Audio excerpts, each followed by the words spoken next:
सनातन science. नमस्कार दोस्तों, आज के इस वीडियो में हम जानेंगे कि छठ पूजा कब और कैसे शुरू हुआ।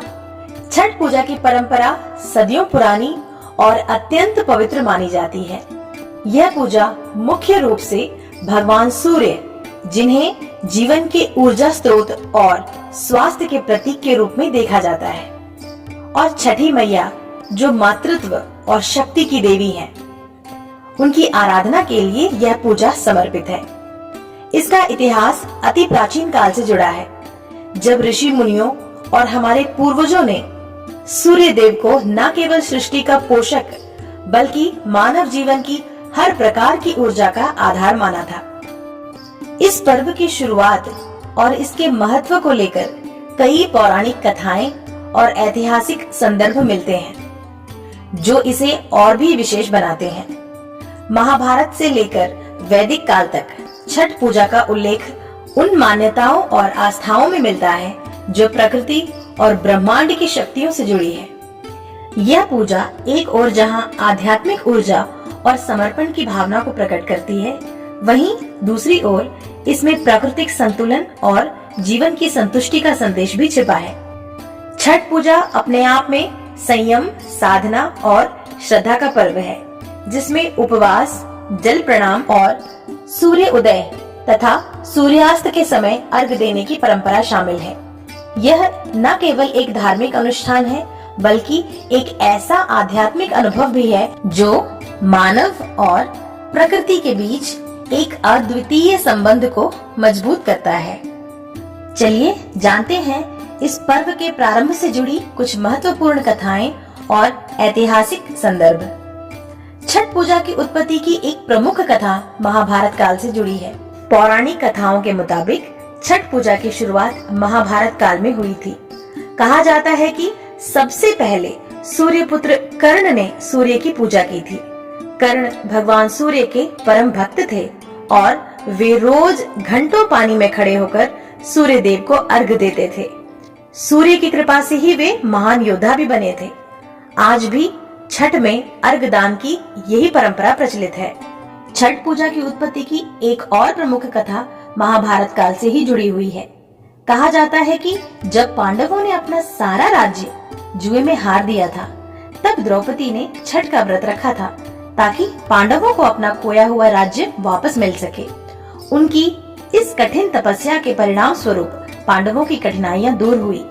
इस कथा के माध्यम से माना जाता है कि छठ पूजा समर्पण, कठिन तप और शक्ति का पर्व है।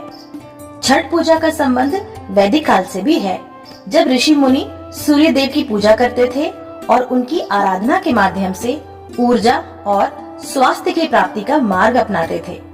सूर्य को जीवन का स्रोत और उपचारक माना जाता है, इसलिए सूर्य की उपासना से लोगों का शारीरिक और मानसिक स्वास्थ्य बिल्कुल ठीक रहता है। छठ पूजा की एक अन्य कथा में राजा प्रियव्रत का उल्लेख आता है। कहा जाता है कि राजा प्रियव्रत को कोई संतान नहीं थी। उन्होंने अपनी पत्नी के साथ संतान प्राप्ति के लिए कठिन तपस्या की। उनकी इस भक्ति से प्रभावित होकर छठी मैया ने उन्हें पुत्र प्राप्ति का वरदान दिया। तब से इस पूजा को संतान सुख की कामना के लिए भी मनाया जाने लगा। छठ पूजा का सबसे पहला उल्लेख बिहार और पूर्वी उत्तर प्रदेश में मिलता है। यह पर्व विशेष रूप से गंगा, कोसी और गंडक जैसी नदियों के किनारे रहने वाले लोगों के बीच में प्रचलित था। धीरे धीरे इस पर्व की महिमा बढ़ी और यह भारत के विभिन्न राज्यों और नेपाल के कुछ हिस्सों में भी फैल गया। छठ पूजा की उत्पत्ति के पीछे प्रकृति के प्रति आभार व्यक्त करने का विचार भी था। इस पर्व में नदी, सूर्य और छठी मैया को पूजनीय मानकर मनुष्य और प्रकृति के बीच के संतुलन को बनाए रखने की परंपरा देखी जाती है। छठ पूजा का पर्व आज भी इन्हीं मूल भावनाओं और परंपराओं के साथ मनाया जाता है। इसमें नदियों के किनारे जाकर सूर्य को अर्घ देने, उपवास रखने और सूर्य की आराधना के माध्यम से स्वास्थ्य, संतुष्ट और सुखी जीवन की कामना की जाती है। छठ पूजा का पर्व कार्तिक माह में दीपावली के बाद छठे दिन से प्रारंभ होता है और 4 दिनों तक चलता है। इसे कार्तिक शुक्ल पक्ष की षष्ठी तिथि को मनाया जाता है। हिंदू पंचांग के अनुसार ये तिथियां हर साल बदलती हैं, क्योंकि ये चंद्रमा के अनुसार निर्धारित होती हैं। हालांकि यह पर्व सामान्यतः अक्टूबर या नवंबर के महीने में पड़ता है। पर्व की शुरुआत नहाए खाए के साथ होती है। इस दिन व्रती गंगा या किसी भी पवित्र नदी के जल में स्नान करके शुद्धता का पालन करते हैं। इसके बाद व्रती शुद्ध और सात्विक भोजन करते हैं और पूरे घर को साफ सुथरा बनाते हैं ताकि पूजा का वातावरण पवित्र रहे। इस दिन चने की दाल, कद्दू की सब्जी और चावल विशेष रूप से बनाकर प्रसाद के रूप में ग्रहण किया जाता है। दूसरे दिन को खरना कहा जाता है।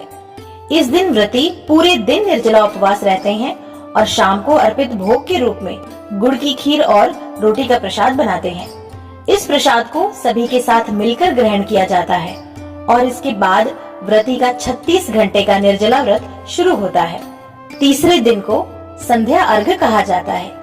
इस दिन व्रती अपने परिवार और भक्तों के साथ नदी या तालाब के किनारे सूर्यास्त के समय सूर्य देव को अर्घ्य देते हैं। इस अर्घ्य में ठेकुआ, चावल के लड्डू, फल, गन्ना, नारियल आदि अर्पित किया जाता है। यह दिन अत्यंत महत्वपूर्ण माना जाता है, क्योंकि सूर्यास्त के समय दिया गया अर्घ्य सूर्य की उपासना का प्रतीक होता है। चौथे और अंतिम दिन को प्रभात अर्घ्य दिया जाता है। इस दिन व्रती सूर्य उदय से पहले नदी या तालाब पर पहुंच जाते हैं और उगते सूर्य को अर्घ्य देते हैं। यह अर्घ्य देने के बाद ही व्रत का समापन होता है और प्रसाद ग्रहण कर व्रती अपना व्रत खोलते हैं। प्रभात अर्घ्य जीवन में नई शुरुआत और उन्नति की कामना का प्रतीक माना जाता है। छठ पूजा का आयोजन अत्यंत श्रद्धा और पवित्रता के साथ किया जाता है और इसके अनुष्ठानों में प्रत्येक विधि का विशेष महत्व होता है। छठ पूजा के अनुष्ठान सूर्य देवता और छठी मैया को प्रसन्न करने के लिए समर्पित होते हैं। इसमें सामग्रियों का चयन, पूजा स्थल की सजावट और अर्घ्य देने की प्रक्रिया का विशेष महत्व है। छठ पूजा के अनुष्ठानों के लिए कई सामग्रियां आवश्यक होती हैं। इन सामग्रियों को विधि पूर्वक सजाया जाता है और इनका एक एक करके उपयोग किया जाता है। पूजा सामग्रियों में शामिल प्रमुख वस्तुएं नारियल, केला, सेब, गन्ना, अनार, नींबू, अमरूद और मौसमी फलों का विशेष महत्व होता है। ताजे फूल, विशेषकर गेंदे के फूल, जो कि सूर्य देव को अर्पित किए जाते हैं। बांस या पीतल से बना हुआ सूप, जिसमें अर्घ्य देने की सभी सामग्रियां रखी जाती हैं।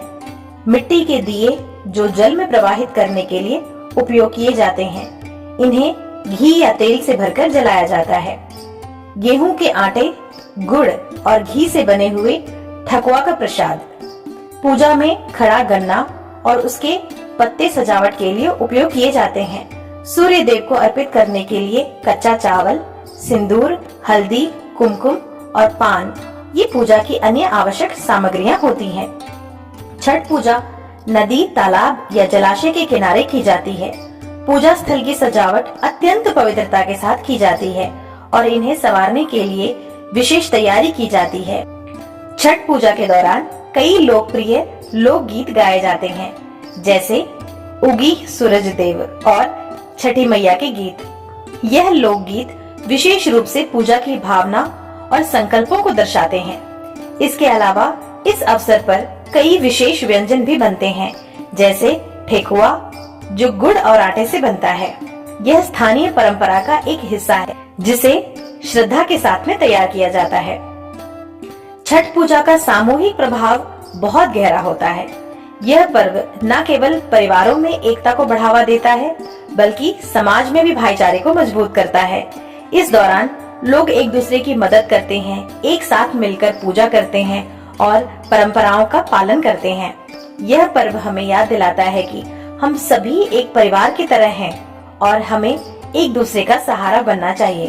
तो दोस्तों, इस प्रकार छठ पूजा का महत्व, विधि और इसका सामाजिक प्रभाव हमें एक नई दृष्टि देता है। यह पर्व हमें जीवन की सच्चाई और परिवार के महत्व को भी समझाता है। अगर आपको हमारा वीडियो पसंद आया हो तो कृपया इसे लाइक करें, शेयर करें और हमारे चैनल को सब्सक्राइब करना ना भूलें।